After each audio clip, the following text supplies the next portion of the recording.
Buen día. Nosotros somos alumnos de la Universidad Autónoma de Baja California, de la Escuela de Ingeniería y Negocios ubicada en Guadalupe, Victoria. Nosotros le hablaremos un poco, una pequeña herramienta de UML que vienen siendo los diagramas. Mi equipo pues, está conformado por Luis Alberto Ramírez Arteaga, su servidor Luis Enrique Pérez Barrios. Estamos a cargo del maestro Miguel Ángel Morales Almada y del día presente, 31 de octubre del 2016. Pues primero que nada, los diagramas de UML pues vienen siendo la representación gráfica de un conjunto de elementos con sus relaciones. En concreto, un diagrama ofrece una vista del sistema a modelar.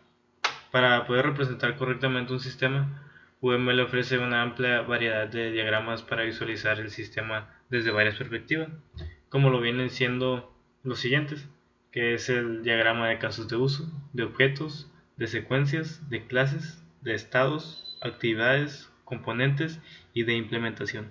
Varios de estos están compuestos de dos diagramas. Más que nada es como una ramificación. Bueno, pues los diagramas de casos de uso, pues viene siendo, un caso de uso es una descripción de las acciones de un sistema desde el punto de vista del usuario. Es una herramienta valiosa dado que es una técnica de aciertos y errores para obtener los requerimientos del sistema, justamente desde el punto de vista del usuario. Los diagramas de caso de uso modelan la funcionalidad del sistema usando actores y casos de uso. Los casos de uso son servicios o funciones provistas por el sistema para sus usuarios. Pues están compuestos como por un sistema y actores. En los casos de uso se representan con óvalos. La etiqueta en el óvalo indica la función del sistema, como aquí podemos ver imprimir, que está dentro del óvalo. Acá tenemos el sistema. Dice, el rectángulo representa los límites del sistema que contiene los casos de uso. Los actores los actores se ubican fuera de los límites del sistema. Como aquí podemos ver, el sistema está exactamente en el puro recuadro, nada exterior. Exterior tenemos al actor, que son los usuarios de un sistema. Vienen en los diagramas de casos de uso, tenemos lo que vienen siendo las relaciones. Las relaciones entre un actor y un caso de uso se dibujan con una línea simple. Para relaciones entre casos de uso se utilizan flechas etiquetadas incluir o extender. Aquí tenemos un pequeño ejemplito a la izquierda. Una relación incluir indica que un caso de uso es necesitado por otro para poder cumplir una tarea. Como aquí podemos ver en la primera flecha, que el caso de uso necesita de otro caso de uso que está exactamente aquí, indicado con esas flechitas, incluir. Extender indica opciones, una relación extender indica opciones alternativas para un cierto caso de uso, como aquí está algo externo por así decirlo, algo extra en la parte inferior izquierda.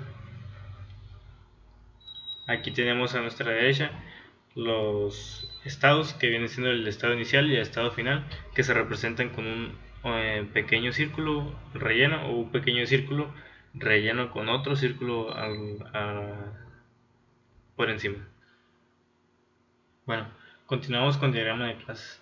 Los diagramas de clases describen la estructura estática de un sistema. Una clase es una categoría o grupo de cosas que tienen atributos, propiedades o acciones similares.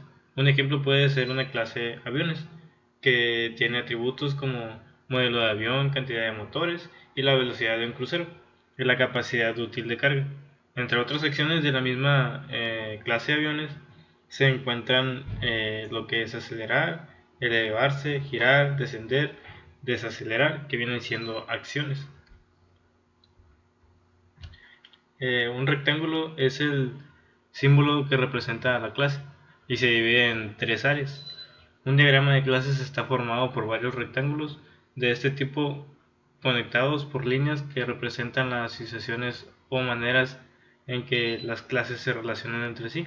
Como aquí podemos ver en el ejemplo de la parte izquierda, los tres recuadros que están clasificados por nombre de la clase, el atributo, que viene siendo un tipo o atributo derivado, y operación.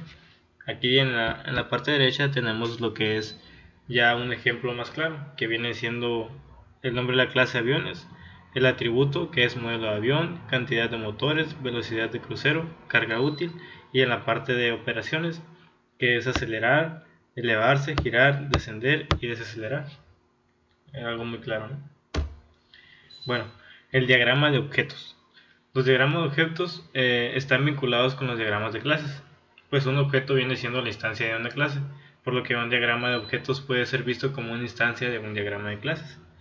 Los diagramas de objetos describen la estructura estática de un sistema en un momento particular y son usados para probar la precisión de los diagramas de clases. Pues los nombres de los objetos viene siendo representado por un rectángulo que contiene el nombre objeto y sus clases subrayadas y separadas por dos puntos, como aquí en el ejemplo de la parte derecha, que es nombre objeto igual y la clase, ¿no? Viene siendo más que nada lo principal. Los atributos, como con las clases, los atributos se listan en un área inferior. Sin embargo, los atributos de los objetos deben tener un valor asignado, como aquí en el ejemplo. Ya viene siendo el recuadro del nombre objeto y separado por la clase, y en la parte inferior que ya viene el atributo, que viene siendo el atributo, su tipo, y ya viene con un valor. Diagrama de compartimiento. Diagrama de compartimiento. Bueno, en estos diagramas está separado o incluido por dos diagramas, que viene siendo el de estados y el de actividad. El diagrama de estados. En cualquier momento, un objeto se encuentra en un estado particular. La luz está encendida o apagada, el auto en movimiento o detenido, la persona leyendo o cantando, etc. El diagrama de estados UML captura esta pequeña realidad. Un estado representa situaciones durante la vida de un objeto. Se representa con un rectángulo que tiene sus esquinas redondas, como aquí podemos ver en el ejemplo, que es como un rectángulo con sus esquinas redondas, como lo digo, ¿no? La transición. Una flecha representa el paisaje entre diferentes estados de un objeto. Se etiqueta con el evento que lo provoca y con la acción resultante, como aquí lo vemos en el ejemplo, que viene siendo la flechita y pues que es un evento o acción. Pues un diagrama de estados, como todo, tiene su estado inicial y su estado final, como podemos ver al lado izquierdo,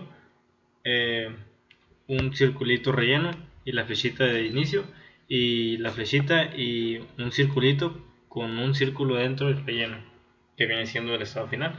Y como aquí lo podemos ver en el ejemplo, el estado inicial acelera, eleva, desciende, desacelera y se va al estado final. Otro de los diagramas de comportamiento es el diagrama de actividad. Este representa un flujo de trabajo paso a paso de negocio y operacionales de los componentes en un sistema. En UML1, un diagrama de actividades es una variación del diagrama de estados UML, donde los estados representan operaciones y las transiciones representan las actividades que ocurren cuando la operación es completa.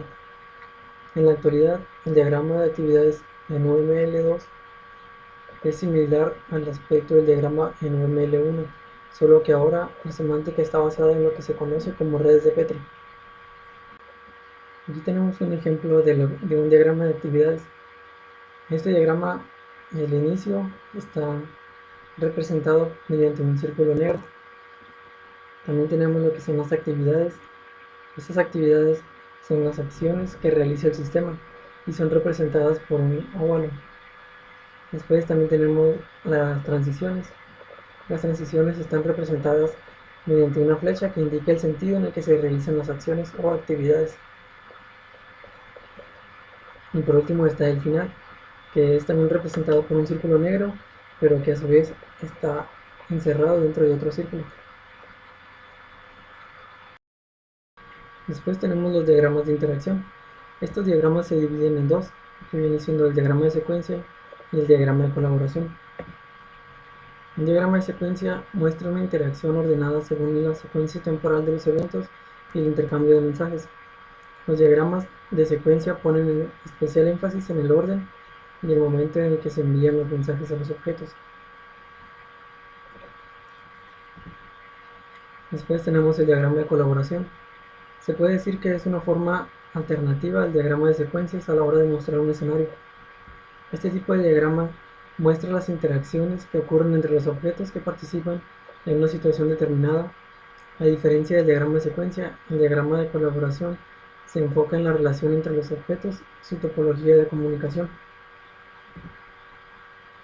Después vienen los diagramas de implementación.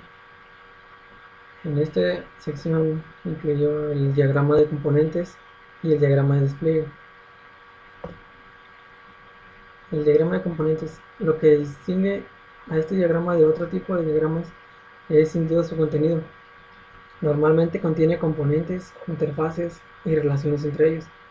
Los componentes pertenecen a un mundo físico, es decir, representan a un bloque de construcción al modelar aspectos físicos de un sistema. Cada componente debe tener un nombre que lo distinga de los demás, al igual que las clases que los componentes pueden enriquecerse con compartimentos adicionales que muestran sus detalles. Un diagrama de despliegue. Básicamente en este tipo de diagrama se utiliza para modelar el hardware utilizado en la implementación del sistema y la relación entre sus componentes. Los elementos usados en este tipo de diagrama son nodos, componentes y asociaciones. En el UML 2.0 los componentes ya no están dentro de nodos, en cambio puede haber artefactos. Estos son archivos, un programa de una biblioteca de base de datos u otros nodos dentro de nodos.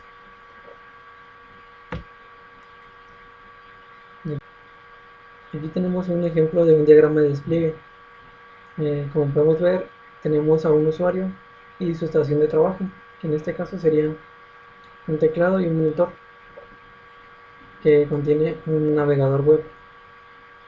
Este navegador web se conecta a un servidor web mediante una conexión HTTP o HTTPS. En este servidor web tenemos una capa de presentación que sería la interfaz de la red. Esta interfaz se conecta a la base de datos de las interfaces, que incluye lo que es un inicio de sesión, y se conecta a un servidor de base de datos por un tipo de conexión TCP/IP, y la base de datos en este caso se almacena en el programa de MySQL.